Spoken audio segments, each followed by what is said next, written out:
What stands out most vividly is the profound quietness, not the customary hush of pre-dawn, but an oppressive stillness, as if sound had departed before I did.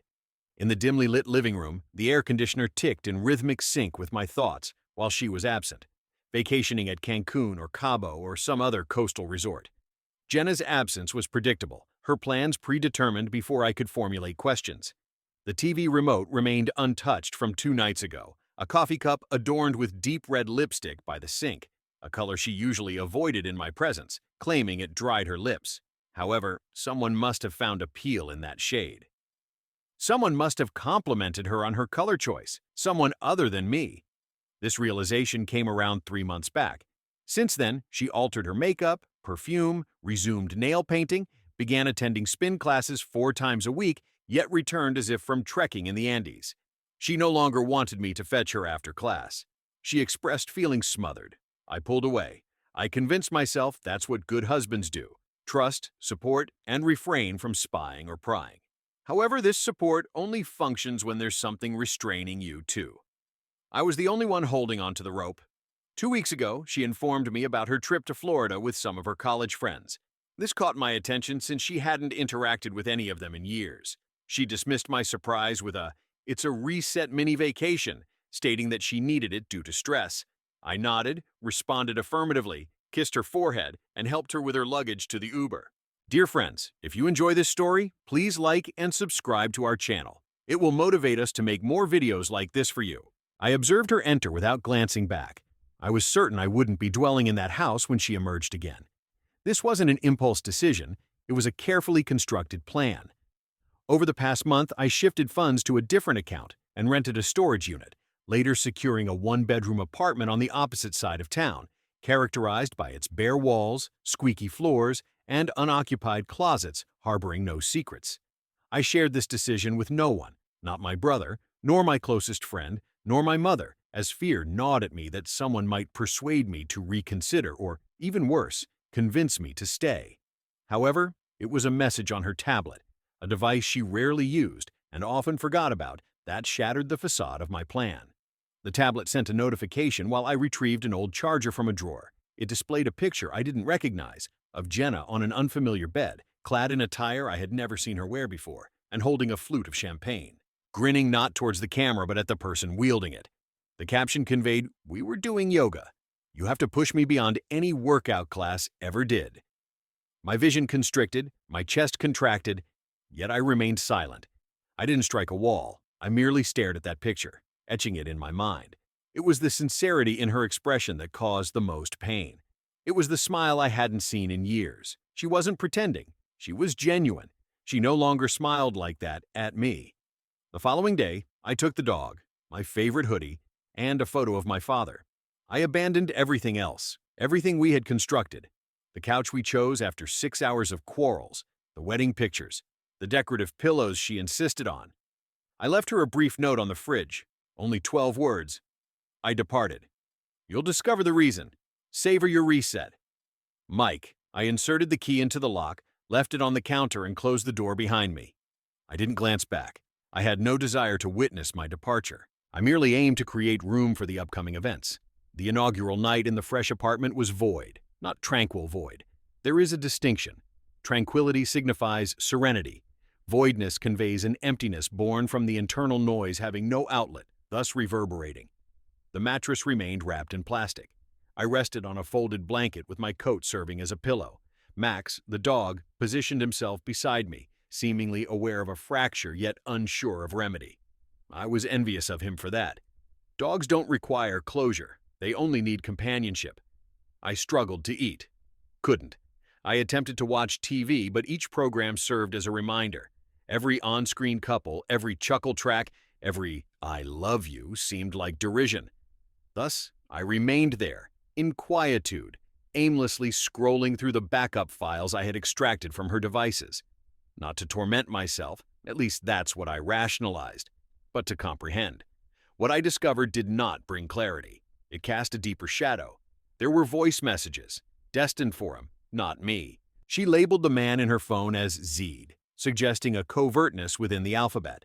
She addressed him as Zach, an unfamiliar name to me, yet one that provoked an instinctive dislike due to his deep, smug voice brimming with feigned vulnerability. I overheard her sharing intimate details with him, reminiscent of conversations from long ago. "I miss your touch. He's so predictable. It's laughable. I feel alive around you," were amongst the sentences spoken, interspersed with genuine laughter, a sound I thought she had abandoned years earlier. A short, blurry video followed, devoid of explicit content but enough to make my gut knot up. The image was of her sitting on a balcony, holding a drink, jokingly informing the camera, "Mike still believes I'm doing yoga every morning. If only he knew what kind of exercises I'm truly engaging in." She winked before raising her glass to the lens. "To lies that make life intriguing," she said. I closed my laptop, contemplating violence instead. Instead, I opened the window and let the cold breeze sting my face, remaining there for a prolonged period of time, void of music or phone. Only the quiet of the night and the soft glow of a streetlight filled the space. But this wasn't merely infidelity. It was ridicule. It was deceit so intricately crafted that I questioned my reality. Was any of it genuine? The late-night conversations, her sorrow when my father died, or the tender gestures as we shared dreams. Were those dreams truly hers? I had no answers, only proof, evidence that mounted. On the second day, I contacted my lawyer, a friend of my uncle's. Divorce wasn't a question anymore. It was inevitable. I instructed him to begin the paperwork. I would handle the rest when she returned. I did not block her or message her. I wanted her to return home and find nothing. No husband, no pet, no jewelry, no furnishings, just emptiness. I desired for her to experience what I had felt for the past 6 months, all at once. On the fourth day, her name appeared on my phone screen. A message read, "Hey darling, I'm at the gate. I'm eagerly anticipating our meeting." You didn't reply. 10 minutes passed. "Where are you? Did you step out?" As for the question about everything, let it echo within the silence. Then the phone rang and I picked up. Her voice, tense and frightened, pierced through the line, but I remained unmoved, allowing it to freeze me like a cold shower. "Mike, what's happening? Where is everything? Where are you?" I allowed her a moment of discomfort. Just listen to the tumult in her breathing. I pictured her standing in our old apartment's doorway, bags at her feet, hoping for familiarity and comfort. Instead, she found emptiness, echoing floors, an absent phone on the dresser, the reverberation of her own footsteps. "I'm not here anymore," I said. There was a pause before she spoke again.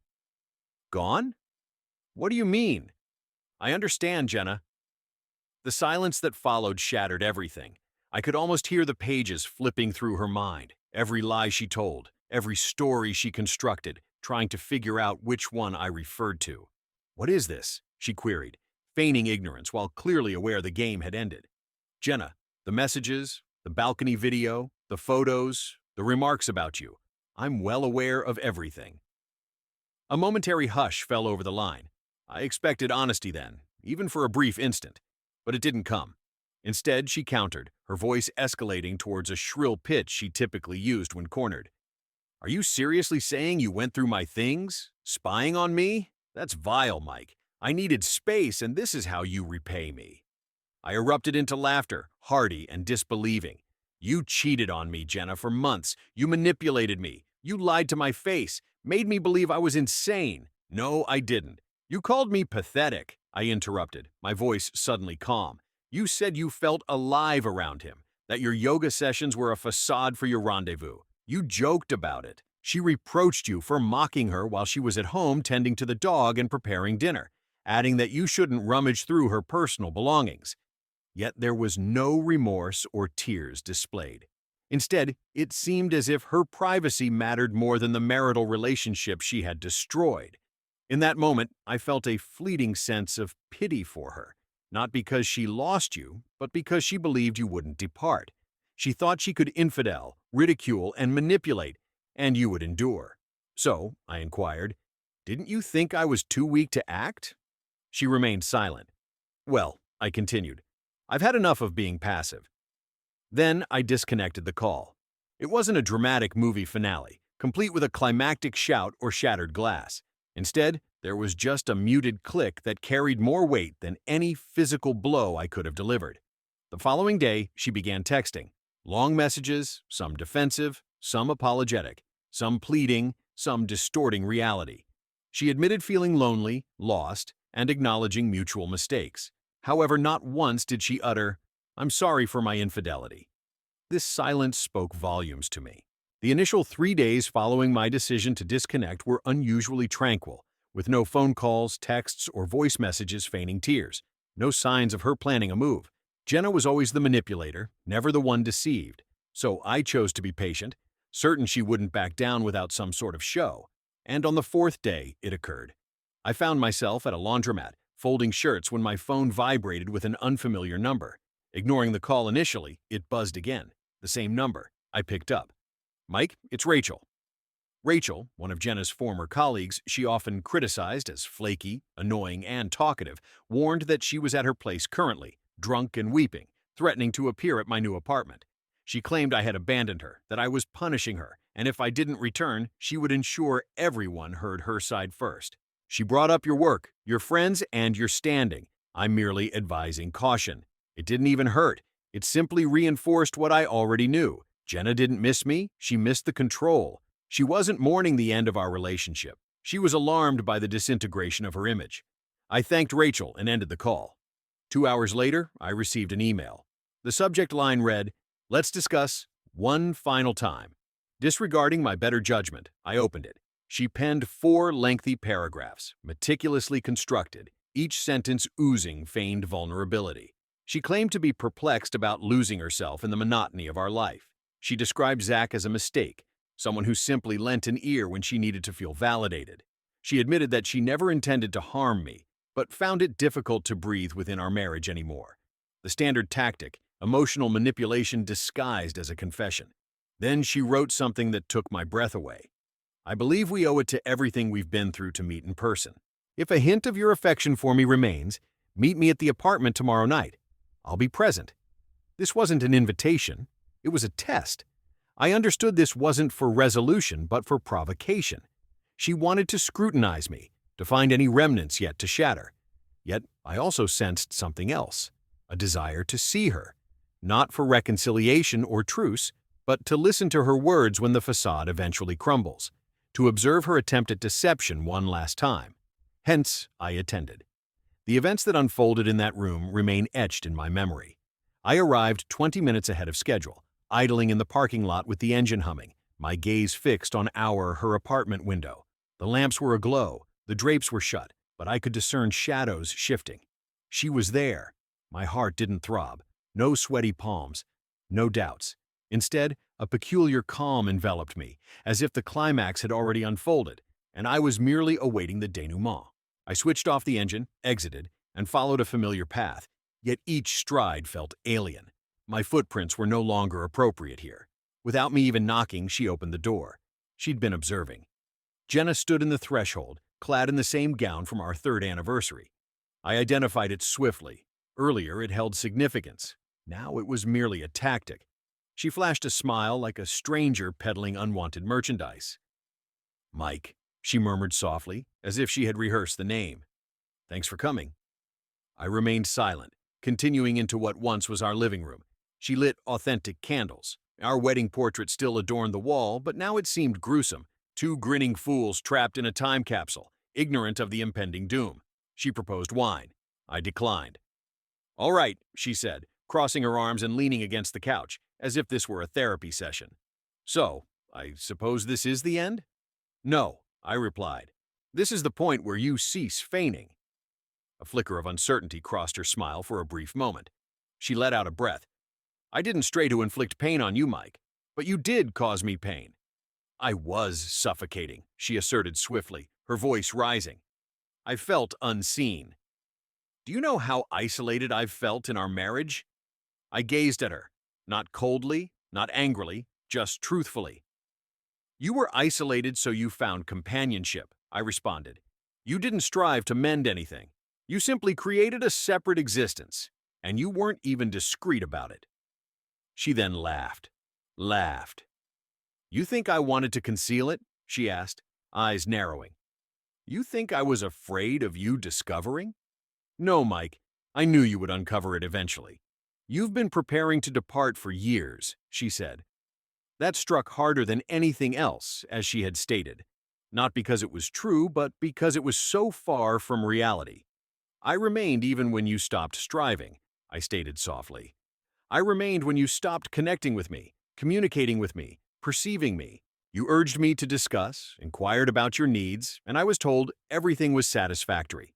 Yet, unwilling to endure another discourse on devotion or allegiance, you retorted angrily. You never paid attention. You merely attempted to remedy all with tasks and strategies, and by being the paragon of virtue. I didn't require a fixer-upper. I desired a man. With venom in her tone, she made it seem as if I was the antagonist in this narrative. Why have you kept me here? I questioned. Why not depart? She paused, and then stated simply, it was simpler this way. And there it was, the truth. You exploited me. I relied on you, she amended, as if that transformed it into something virtuous. No, Jenna. You took advantage of my naivete, and when I woke up to reality, you lost your grip. That's what this is about. Not affection, not resolution, control. She did not dispute it, but instead walked away, headed for the counter and poured herself a glass of wine with trembling hands. She inquired, her spine towards me. What happens next? To which I replied, approaching the door, I won't divorce you, but I don't need to inform anyone about your monstrousness. Pausing with my hand on the doorknob, I said, they'll discern it on their own. People eventually always do. Then I left, not hurriedly, not jubilantly, just finished. The walk to my car felt less weighted than anticipated. Not liberating exactly. Not as in movies where the protagonist strides away from an explosion undeterred. No background music, no slow motion, just the rhythm of my footsteps reverberating in the parking lot and a faint hum of a streetlight flickering overhead. I drove home in quietude, without any tunes, without thoughts nudging me back. My phone vibrated once, presumably her, but I chose not to look. I turned off the phone at the next traffic light and shoved it into the glove compartment. That was enough. The apartment still bore the aroma of fresh paint and new carpet. I discarded my coat on the floor and stretched out on the bed. Max positioned himself beside me, laying his head against my chest as I gazed blankly at the ceiling. There were no tears, no relief, only fatigue, as if my body understood that there was nothing left to battle for. The ensuing week unfolded in odd surges. People began noticing, friends, colleagues. My brother reached out after deciphering Jenna's cryptic Instagram post, a black screen displaying the words, "Pain is intensified when betrayal originates from the one vowed to shield you." I chose silence, letting her play out her act. She texted repeatedly, long messages, short ones. One read, I erred, but we constructed so many memories rather than mistakes. Another echoed, don't discard everything we built based on a single reckless action. She continued to avoid labeling it for what it truly was, a single mistake, as if she had stumbled and fallen into another's arms for half a year. My lawyer forwarded divorce documents for my perusal. I meticulously read each line multiple times. I anticipated a greater sting, but it didn't materialize. The situation felt like performing upkeep, similar to closing a faulty water valve. Yet not everything became indifferent. Certain mornings, I'd wake up believing she was by my side. My hand would instinctively stretch towards her before memory returned. I found myself on the verge of sending her an inane text. Notice the bakery you adore had reopened, only to be jolted back by reality. That, it seems, is grief, not just missing what was lost, but mourning the responses that now lack meaning. One evening, 2 weeks after our argument, a mutual friend phoned me. Emily, she said, the one who initially introduced us when Jenna was still someone you could rely on. Hello, I heard her say immediately, but I suspected she was informing me that people were saying I was emotionally inaccessible, that I suppressed her, that I neglected her needs. Naturally, she would. She mentioned she had tried to mend things, Emily added. Said I was aloof, distant, overbearing. I didn't grow angry. In fact, I laughed. It's all right, I replied. Regardless of the tale she chooses to spin, people tend to believe what they choose to believe. Fact is, I couldn't alter her words, nor did I feel compelled to. If someone heard my perspective and opted to support her instead, then they were never truly on my side in the first place. I refused to invest energy explaining myself to those who saw me giving everything yet questioned why I departed when I received nothing back. All I sought was tranquility. Over time, I gradually discovered fragments of it. It took a while for the haze to dissipate, but eventually, minor occurrences began to feel distinct. One afternoon, I visited the supermarket and understood that I no longer needed to purchase oat milk, Jenna's preference, not mine. In the dairy section, I held a conventional gallon of 2% as if it were a trophy. Maybe it seemed ridiculous, but it felt like a victory. Not because I disliked oat milk, but because I no longer had to cater to someone who never once reciprocated. My sleep improved too, not in depth, just in quietness. No longer lying in bed, anxiously waiting for the door's creak, questioning if she was genuinely out with friends or secretly texting someone else nearby under the covers. Paranoia disappeared with her. There were difficult days, naturally. The most challenging was a Saturday morning when I encountered a couple walking their dog in the park, her arm linked with his, giggling at something he said. I hadn't heard Jenna laugh like that for years, and for a fleeting moment, I harbored resentment towards them. Not because they had done anything wrong, but because they embodied what I believed we were supposed to be. For the first time, I recognized that I wasn't grieving her anymore. I was grieving the relationship I had imagined, the one I had tirelessly defended as she dismantled it stealthily behind my back. A few friends attempted to coax me out of my solitude. My friend James invited me to trivia nights. My cousin forced me to a baseball game. I attended, smiled, participated. However, there remained a dullness within me, like an enduring bruise. Never hurting to touch, it's always present. Then, one evening, I received a message from Zach. Yes, that's Zach. He surfaced through an old group chat we were both added to years ago. During some mutual birthday dinner he must have forgotten. He messaged me privately. I wasn't anticipating hearing you had vanished, man. Listen, I didn't know she was still with you when it began. She informed me that you were separated. I stared at the screen for a long time. My heart rate didn't spike. I didn't feel anger. Instead, something chillier took hold. I typed, "She deceived both of us, but only one of us had made vows." Then I sent it. He didn't respond. What could he say? It wasn't about him anymore, or her, or even the infidelity. It was about honesty. For the first time in months, perhaps years, I felt as if I were standing on solid ground. My life was no longer constructed around someone else's story. It was mine once more. That night, I walked Max for a while longer than usual. The air was crisp. A neighbor waved. Nothing momentous occurred. Standing at the crosswalk, I found myself unexpectedly yearning for something other than her transformation, or an apology, or resolution. Instead, I craved a fresh start in life. Approximately a month following our fallout, Jenna mailed a handwritten letter to my new address. It spanned 3 pages, neatly folded without a return address. The writing style was familiar and somewhat nostalgic, characterized by rounded letters, smooth strokes, and perfectly dotted lowercase is. I hesitated for a moment before opening it, but my curiosity ultimately prevailed. The initial paragraph seemed innocuous. She inquired about my well-being and mentioned that she had been pondering our situation. Predictably, her tone then escalated to self-pity. She claimed I had taken her by surprise. She expressed disbelief at my decision to leave without attempting to save us. She portrayed herself as bewildered, caught up in a whirlwind of feelings and stress, lost amidst the image of me she desired. It was skillfully done, indeed. Her writing echoed a novelist's style, transforming guilt into empathy, combining hints of untruths with an adequate dose of humility to project nobleness. Hidden on the second page was the section that revealed her true intentions.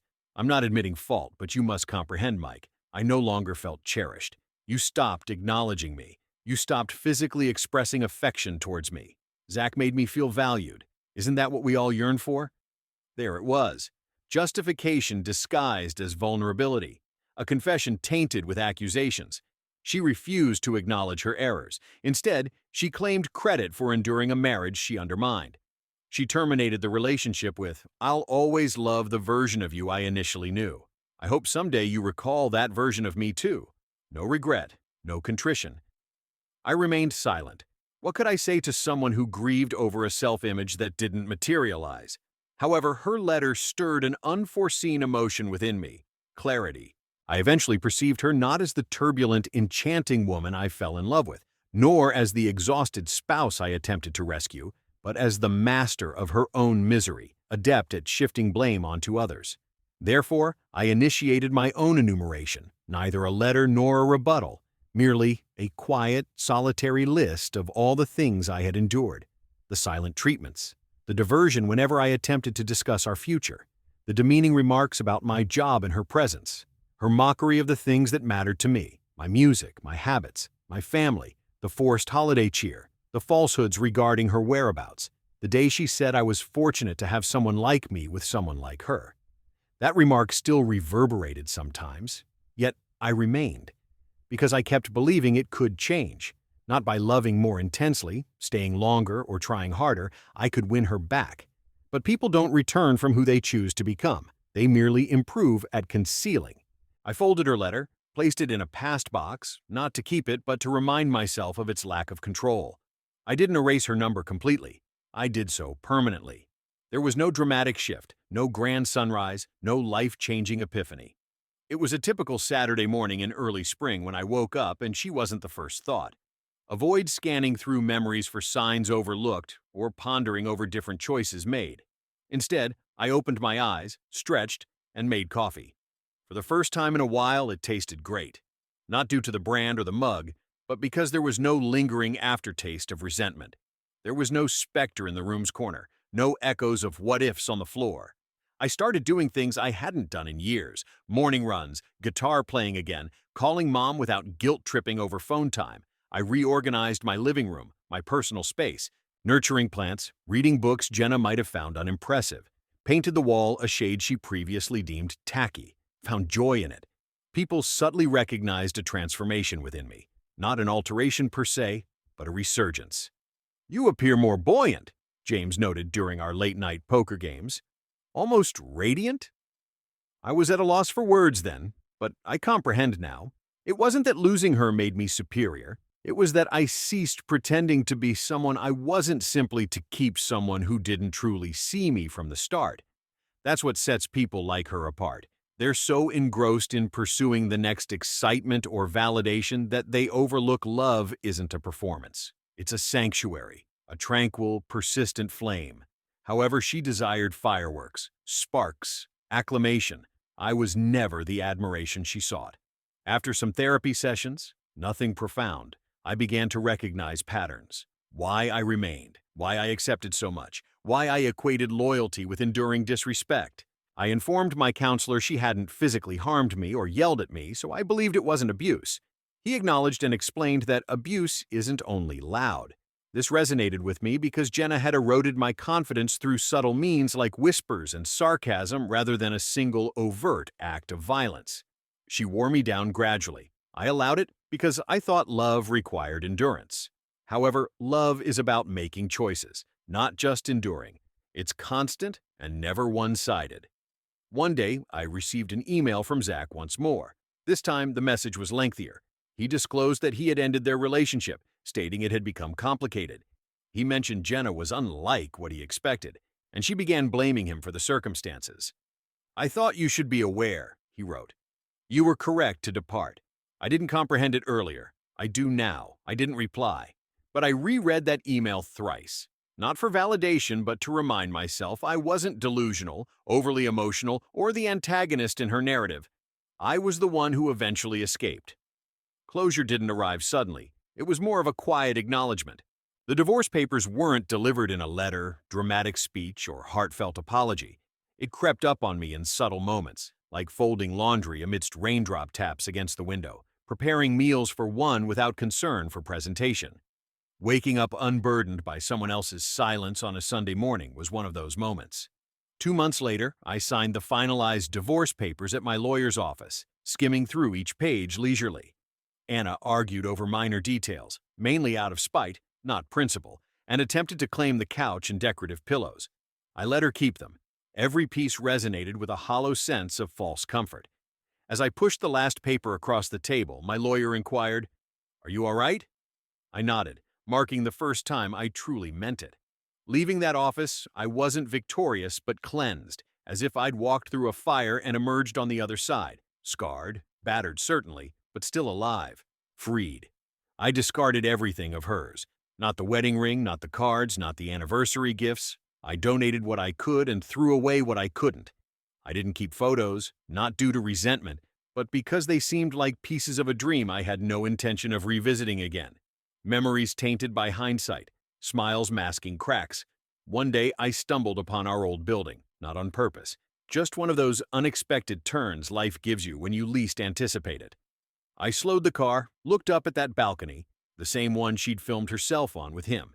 It no longer caused pain. It didn't burn. It merely seemed small. And in that moment, I recognized something significant. She hadn't stolen anything from me that I couldn't rebuild. The man I was with her, he was constructed around holding on to someone who didn't want to stay.